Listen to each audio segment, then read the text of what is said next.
I'm a gymnast, 23 years old, and I'm captain of the Norwegian national team.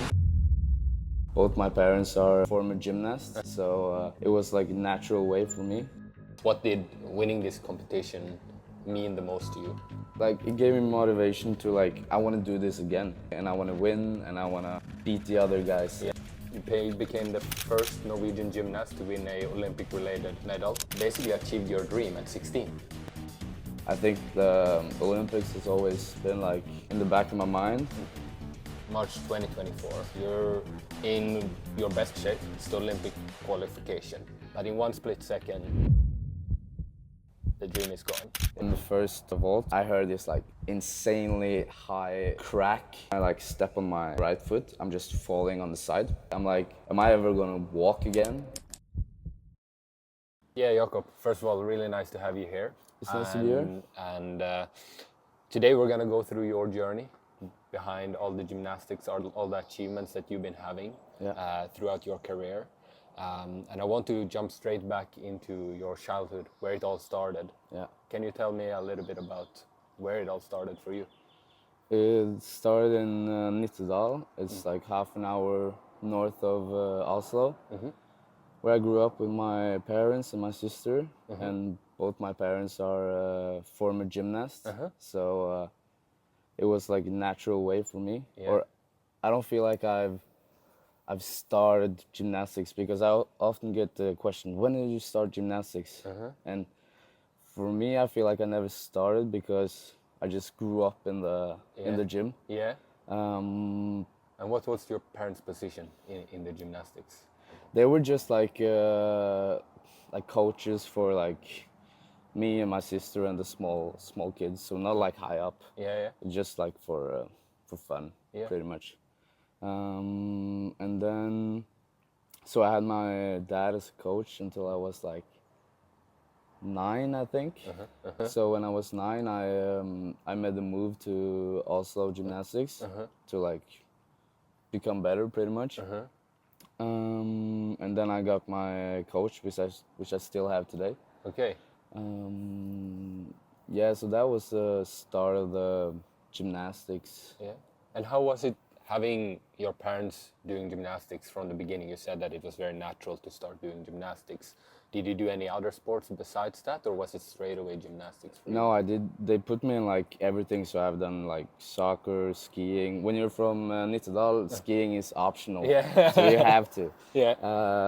And I've done motocross, and yeah, I've done a lot of sports, but it always came down to gymnastics, and I think I quit both skiing and football maybe when I was 10 or something. And then I came home one day and I said I want to quit skiing and football and go all in gymnastics. And I think my parents were a bit shocked at that time, so they never gave me any pressure to you have to do this or this.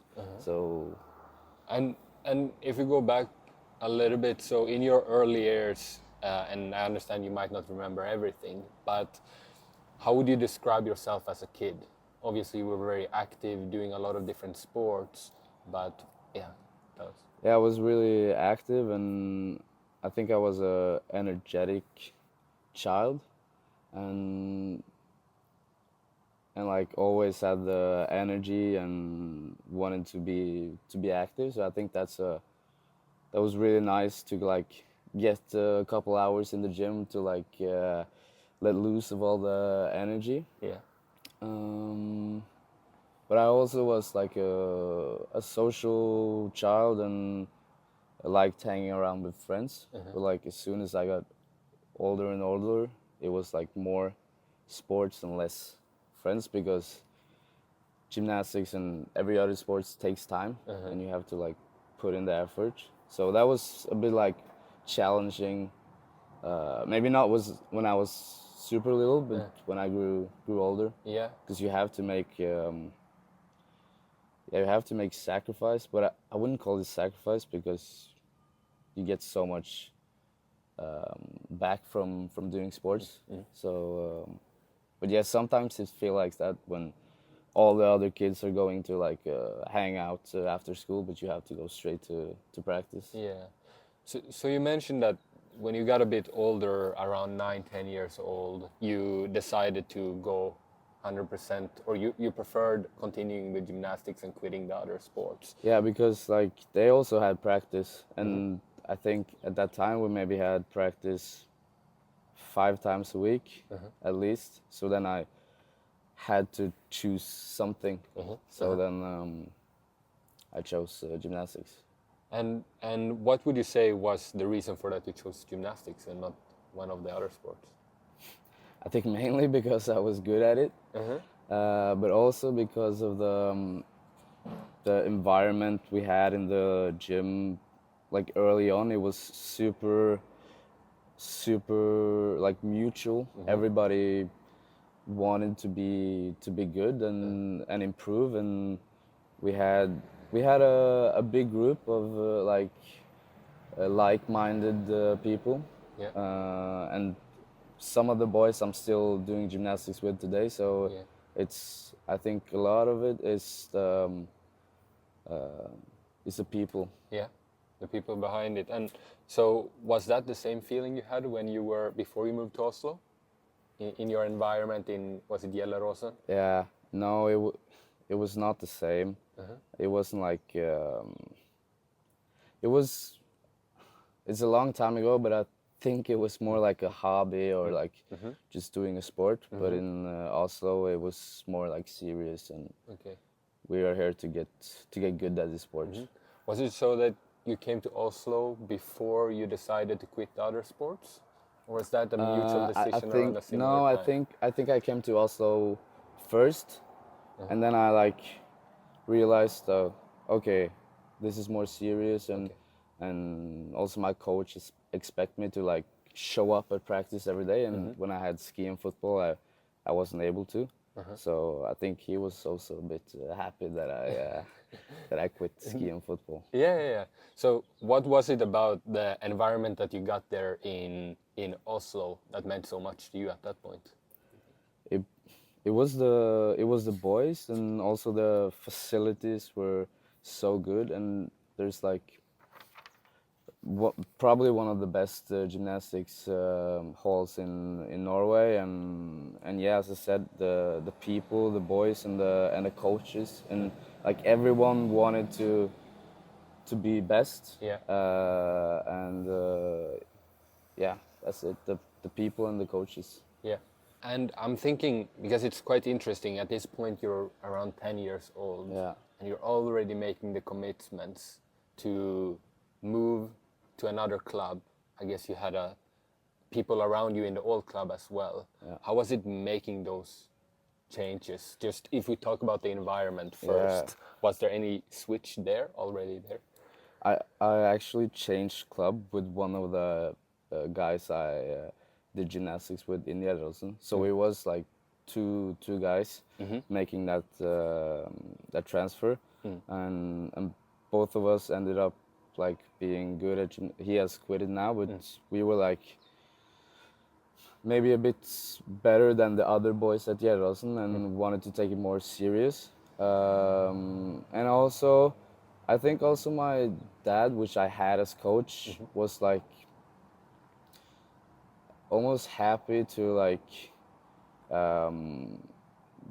to have another person like professional coach me, because it's I think it's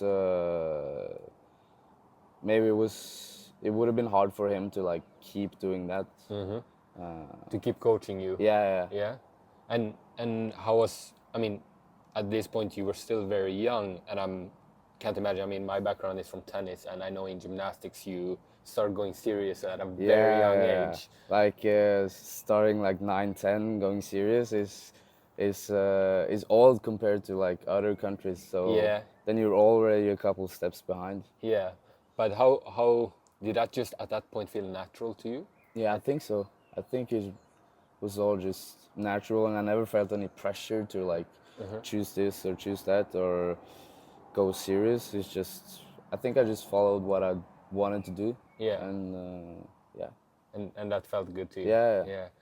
So, making this commitment into doing more what you love, and obviously most people try to do it when they are maybe 20 or older Yeah, to really figure out what they want to do. But for you, it came quite natural at yeah, a it very did. early age. What would you say, other than the environment you mentioned, but what were the main changes in your life that you needed to make to be able to make that commitment, moving to Oslo and so on?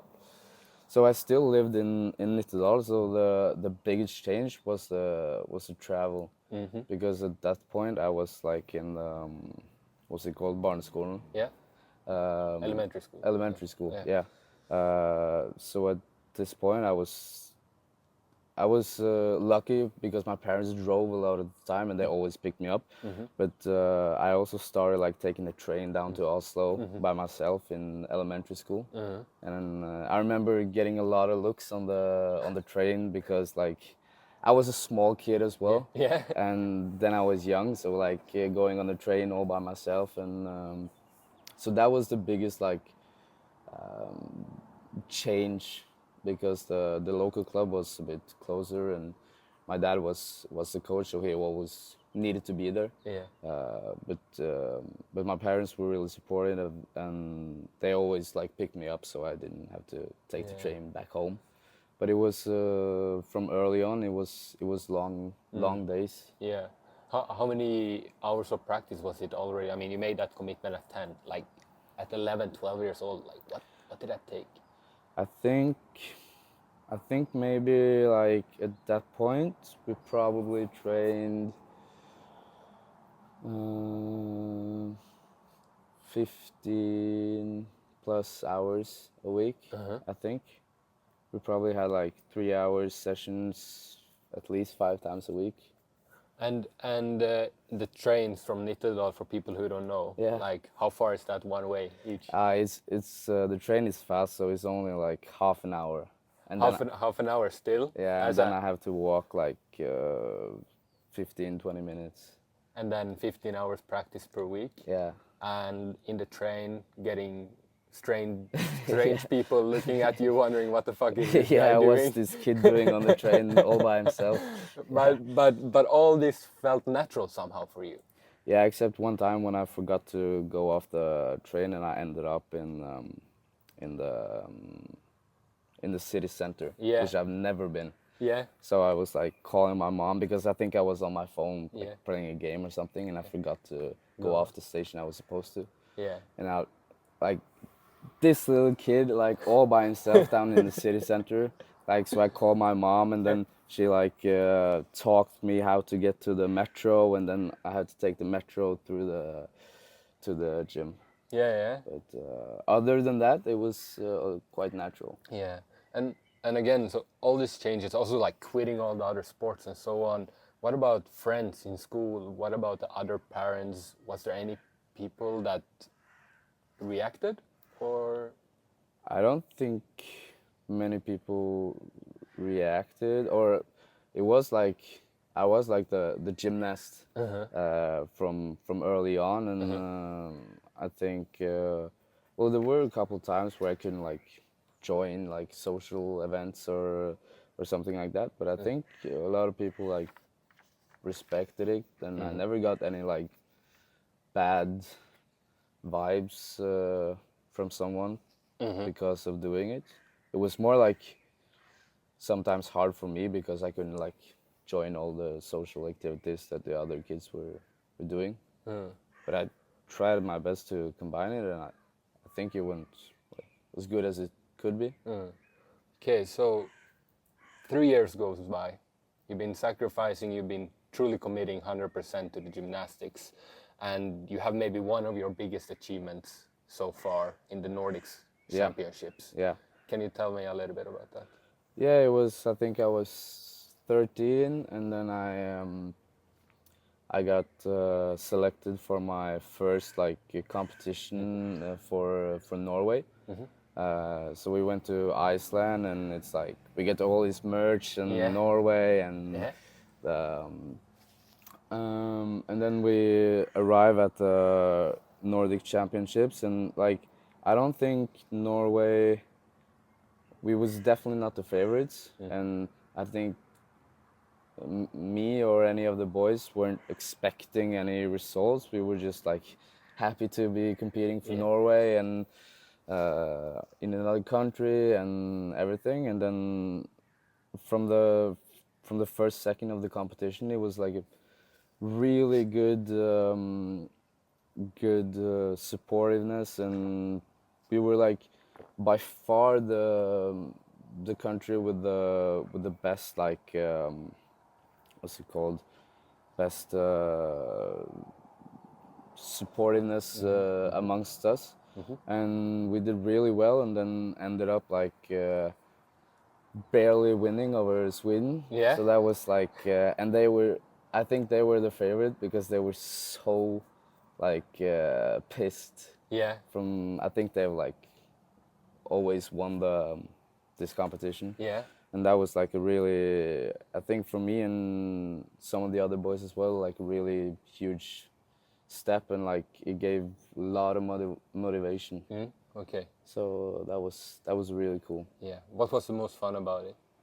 It was a team spirit, and like first time competing for Norway with a team, and like yeah, the energy of the boys and the coaches, and being able to travel and compete for Norway. So it was like the whole package. Yeah. And you mentioned motivation. Like, what would you say afterwards? What did winning this competition mean the most to you? Like, in what way did it mean the most to you? Like it gave me motivation to like, I want to do this again. I want to compete for Norway, and I want to win, and I want to beat the other guys and Yeah. have that like team spirit once Yeah. again, because it was so cool for like a 13-year-old boy to have that team spirit and that fight with the team. It was really cool. Yeah. You wanted to have more fun. Yeah, More yeah. fun, do it over and over Yeah. again. So far, you're 13. Yeah. You could have lived like a normal 10-year-old. Yeah. Why? I don't know. It was I had this drive to do gymnastics, and it was really fun. When you're a kid, you want to do the things that are fun, or like it wasn't always fun in the gym, like training and setting everything else aside, but the results and the environment with the guys was what's keeping me from like coming to the gym every day Yeah. at that point as well. Yeah. Yeah, you did what you loved to do. Yeah, yeah. So, a broad question. As a child, was there any specific dream you ever had within gymnastics? In gymnastics, I think the Olympics has always been like in the back of my mind, and always been like the main goal. But I think I've always been a person that's like, I've never like expressed my goals like really loud. Like some people are like, I'm going this, I'm doing that, but I'm not that person. At least when I was a kid. But the Olympics was always the dream, Okay. and still is. Yeah. So, at 16, Yeah, it was the youth Olympics. it was the Youth Olympics. Yeah, but that was because in this competition every country has a chance to qualify one spot, and at that point I was like number 2 in Norway for my age group, or for the juniors, so I wasn't like, I was almost like I didn't expect to compete in that competition, because I wasn't the best, and it was only one spot.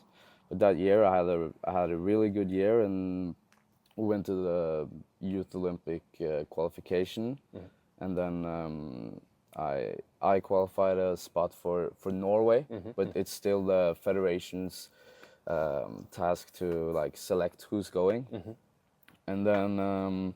Yeah, I had a really strong year that year. I think I won every junior competition except the Norwegian championships. Yeah.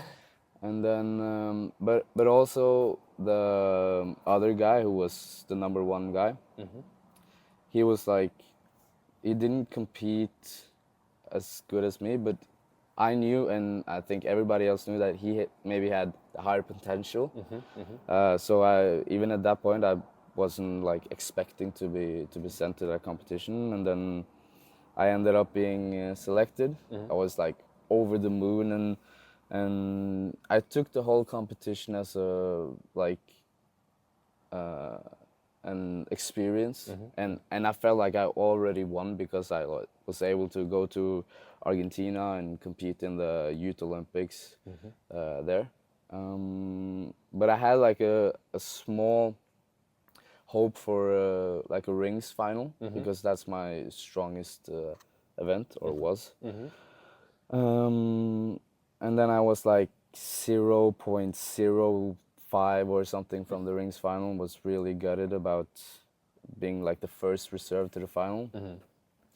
And then I competed like 2 great vaults and ended up being in the vault final, which was like really shocking. And I've just learned a new vault.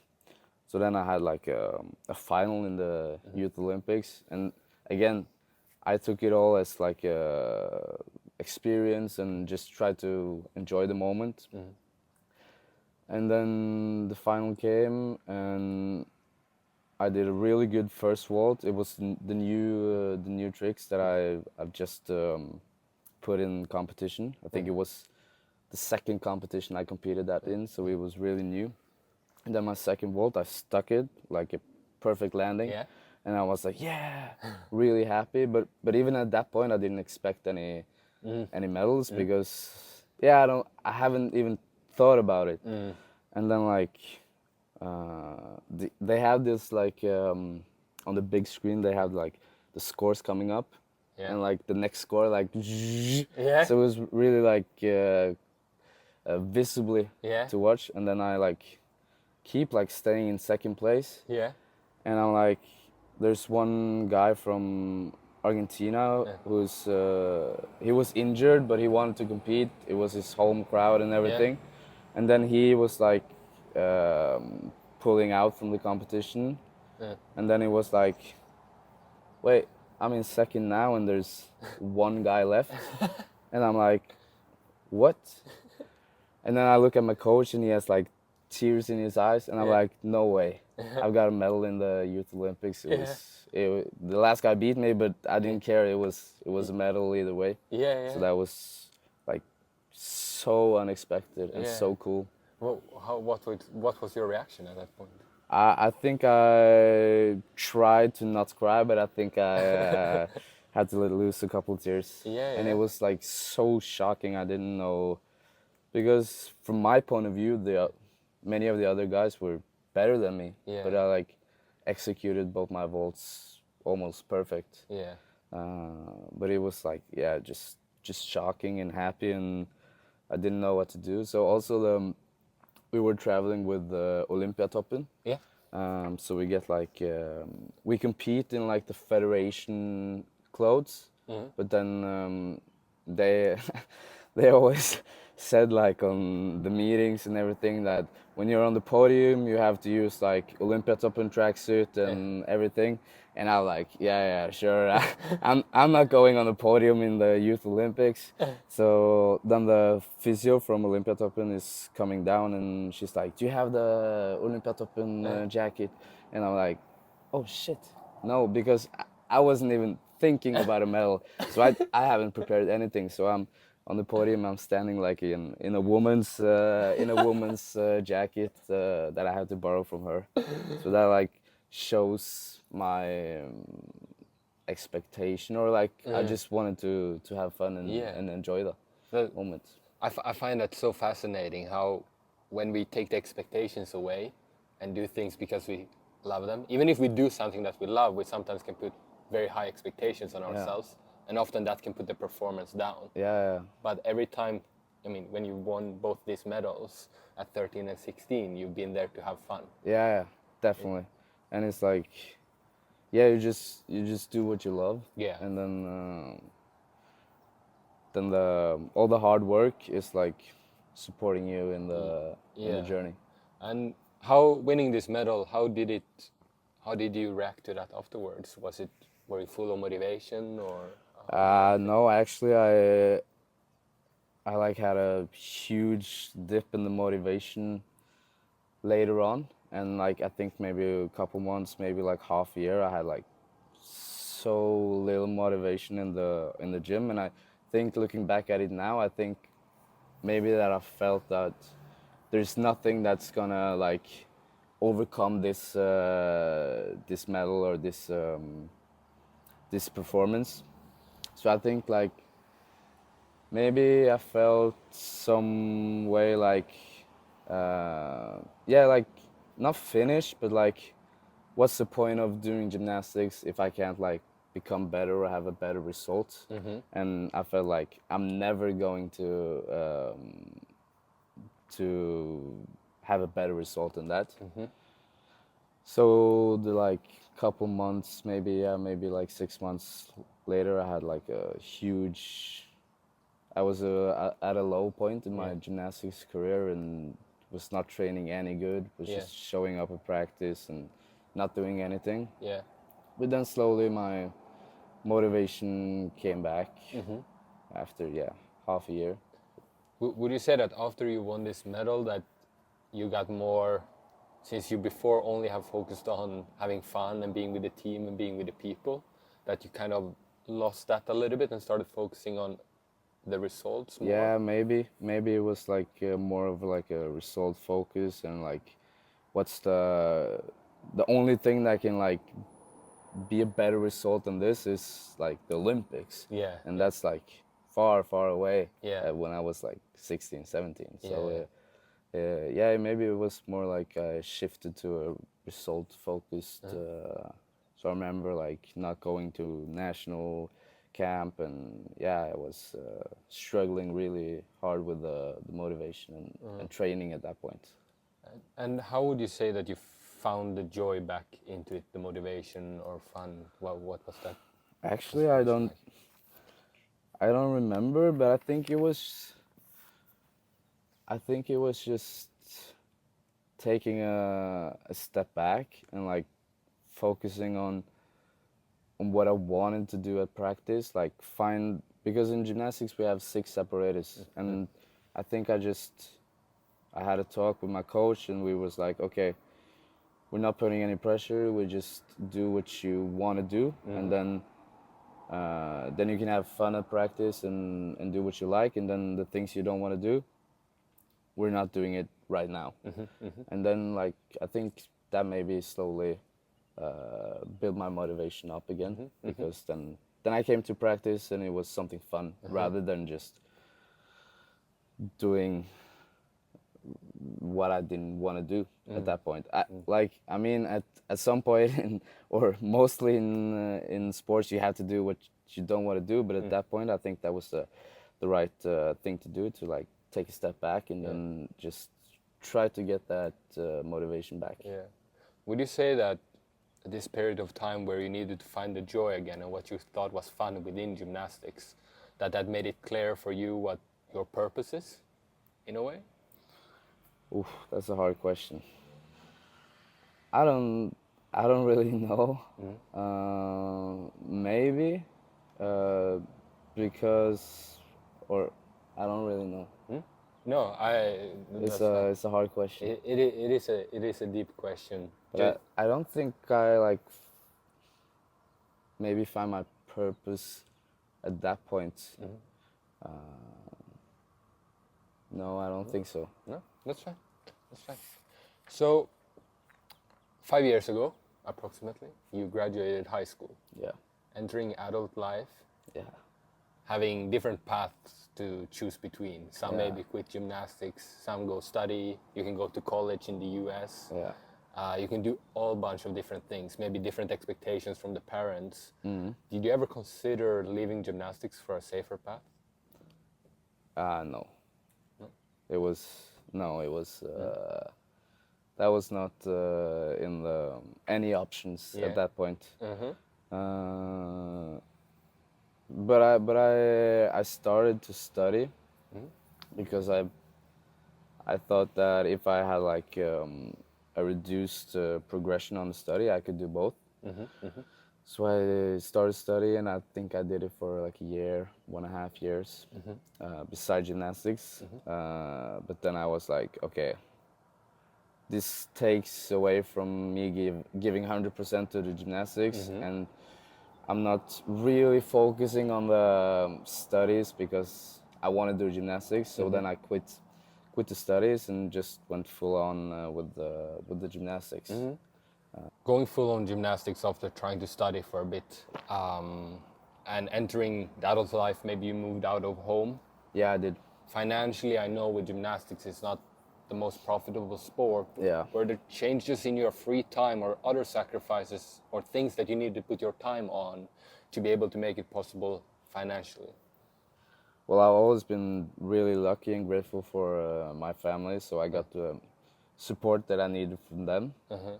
But when I quit gymnastics, no, when I quit the studies, Yeah. I started to post. Like I had a couple extra hours between the training sessions, so I started to post something on social media, and after a couple months, it kind of blew up, and I started to post more and more. So after a while, I like saw other people who had the same amount of followers as me getting like sponsor deals and stuff. So I pursued the social media Yeah. grind for a while, Yeah. and it's not a lot of money, but it Yeah. was like something on the side, Yeah. and also something to get my mind off the gymnastics. Yeah, yeah. So it was that was a really nice turn in the And okay, so now you're over, say, 20 years old. yeah. You're pursuing gymnastics 100%. Yeah. How much hours of practice is it taking in? I think we have like on a regular week we have 28 hours of practice. 28 hours of practice. Yeah. So Monday to Saturday and then Sunday off. And then you're working on your social media Yeah. to be able to grow and make money from that. Yeah. How many hours per week is that taking? It really depends. Like I tried to take it down a bit, like into competitions, because also a lot of the content that I'm filming is in the gym and like gymnastic challenges and stuff. So, like when we get into competition, I can't be doing that between the training sessions. But I would say like maybe like 10 hours Yeah. a week, Yeah. probably something around that when I was like posting my maximum, maybe more as well, maybe 10 12 hours. Yeah. And how was it? I mean, you're working super hard. I mean, also it's not a normal job. You're a pro athlete, Yeah. right? Yeah. And you're doing things on the side to be able to survive. You're maybe going.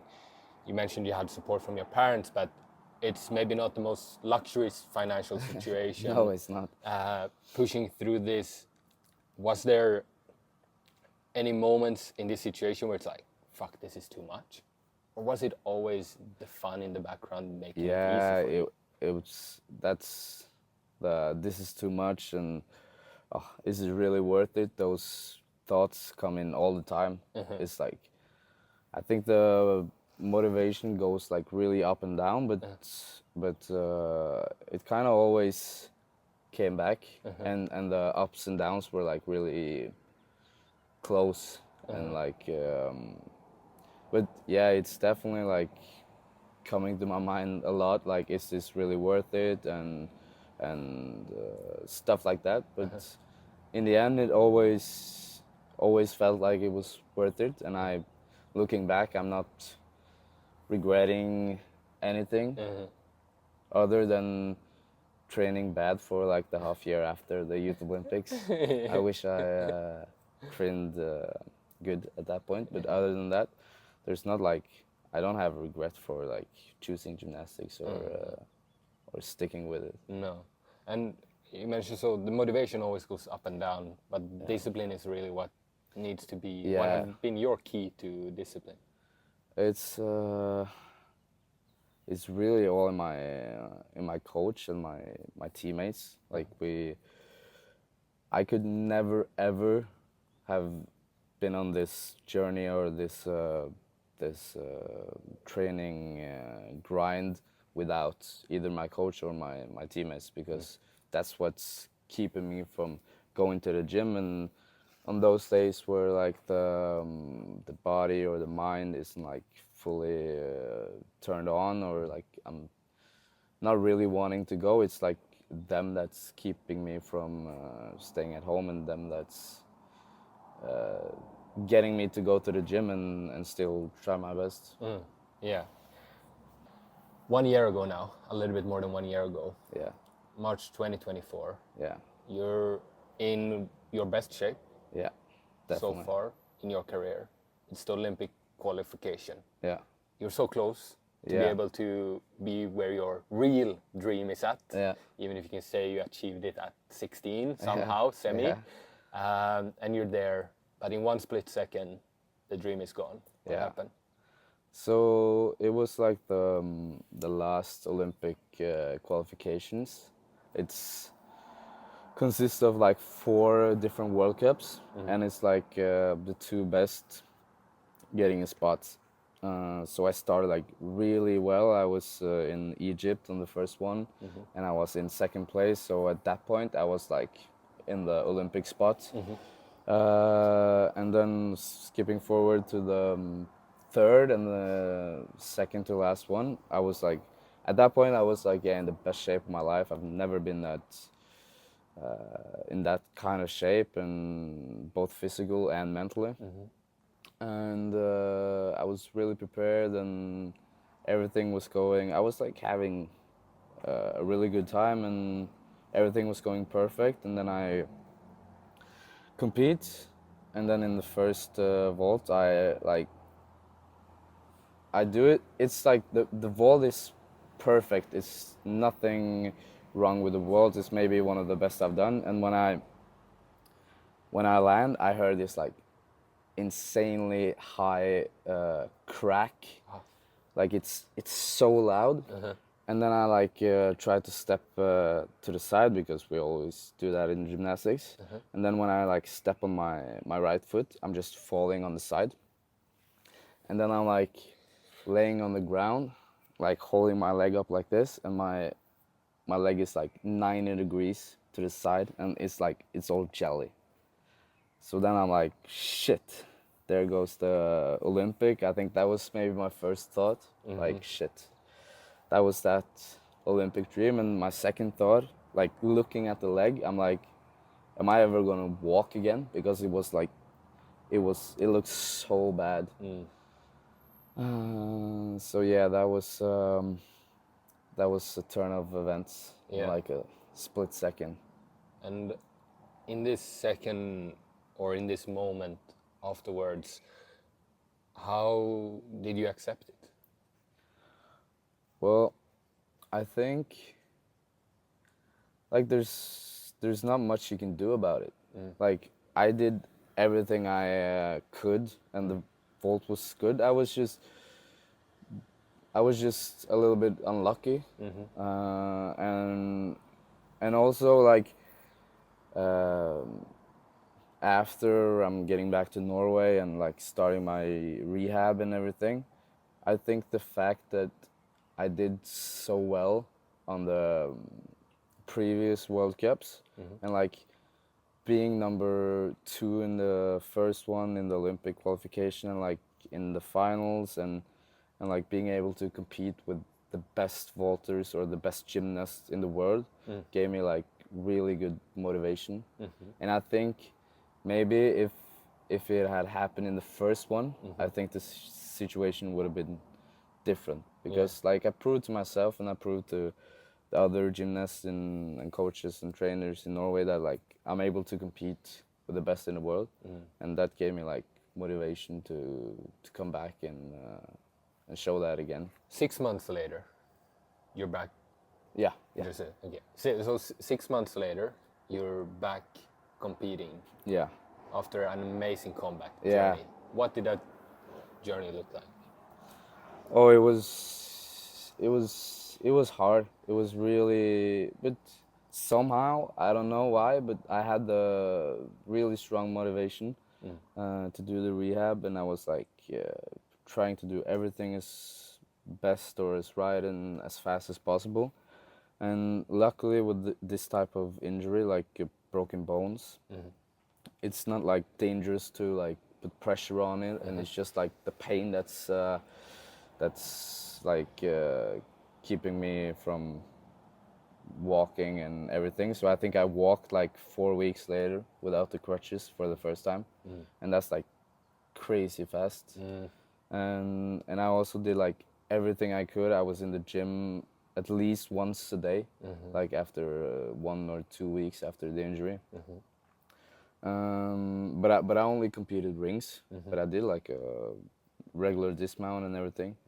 But it was hard, and I was still almost every time I was supposed to land on the hard surface in the competition and before the competition as well. It crossed my mind the injury. Yeah, yeah, So it was tough mentally. yeah. And I'd like to know throughout this journey, if there is a specific moment or day, what would you say was the darkest day? Darkest day. It was probably the day I was injured, or the day I flew home from, because this happened in Azerbaijan, so it's not like a car ride home. But the travel back home was probably one of the worst, at least the worst travel I've ever had. It was so painful, and it was long flights. We had like 2 4-hour flights, and it was really tough. Yeah, yeah. And you mentioned mentally pushing through this time. Like, is there anything that, is it the motivation that pushed you through those moments? Or is there anything that you try to do to like tell yourself that you're capable? Because in the deepest moments, when you have the most doubt. Yeah, it's the it's the motivation, but I think like when you're deep down, it's no one has motivation. Like motivation goes like this, Yeah. and when you're down there, I don't think, at least I'm not having that much motivation. But then it's the discipline that's like keeps me going forward, and like, and maybe the thought of coming back, and the thought of like how proud I would be of myself when I'm getting back and competing and stuff like that. So you have a clear vision, you try to visualize of yourself of where will I be Yeah, if I do this? yeah, like a goal, and like I wanted to do this, and then I know what I have to do to be able to achieve that goal. So it's yeah. So I think it's the motivation is what drives you when you're like when you're up there. Yeah. But I don't think, at least for me, when I'm down there, the motivation is hard to find, and then it's the discipline and the results that's driving me. Amazing. So this has been a long journey for you. Yeah, it has. Plus 20 years of a journey, and a journey that is still unfolding for you. Yeah. It's still continuing. Yeah. And the journey have definitely shaped you as a person. Yeah, definitely. Who is the Jakob today? Well, that's another big question. The first thing I always say is like I'm captain of the Norwegian national team. That's always the first thing on my resume, and when people ask who I am. Yeah. But yeah, I'm a gymnast, 23 years old, and Yeah, Jakob, first of all, really nice to have you here. It's nice to be here. And today we're going to go through your journey behind all the gymnastics, all the achievements that you've been having throughout your career. And I want to jump straight back into your childhood, where it all started. Yeah. Can you tell me a little bit about where it all started for you? It started in Nittedal. It's like half an hour north of Oslo. where I grew up with my parents and my sister, and both my parents are former gymnasts. So it was like a natural way for me. Yeah. Or I don't feel like I've started gymnastics, because I often get the question, when did you start gymnastics? And for me, I feel like I never started because I just grew up in the gym. Yeah. Um, And what was your parents' position in the gymnastics? they were just like coaches for like me and my sister and the small kids, so not like high up, Yeah. just like for fun, Yeah. pretty much. And then so I had my dad as a coach until I was like 9, I think. So when I was 9, I made the move to Oslo Gymnastics to like become better, pretty much. And then I got my coach, which I still have today. Okay. Yeah, so that was the start of the gymnastics. Yeah. And how was it having your parents doing gymnastics from the beginning? You said that it was very natural to start doing gymnastics. Did you do any other sports besides that, or was it straight away gymnastics for you? No, I did. They put me in like everything, so I've done like soccer, skiing. When you're from Nittedal, skiing is optional, Yeah. so you have to. Yeah. And I've done motocross, and yeah, I've done a lot of sports, but it always like came down to gymnastics, and I think I quit both skiing and football maybe when I was 10 or something. And then I came home one day and I said I want to quit skiing and football and go all in gymnastics. And I think my parents were a bit shocked at that time. So they never gave me any like pressure to like you have to do this or this. So And if you go back a little bit, so in your early years, and I understand you might not remember everything, but how would you describe yourself as a kid? Obviously, you were very active, doing a lot of different sports, but yeah, tell us. yeah, I was really active, and I think I was a energetic child, and like always had the energy and wanted to be active. So I think that was really nice to like get a couple hours in the gym to like let loose of all the energy. Yeah. Um, but I also was like a social child, and I liked hanging around with friends. But like as soon as I got older and older, it was like more sports and less friends, because gymnastics and every other sports takes time, and you have to like put in the effort. So that was a bit like challenging.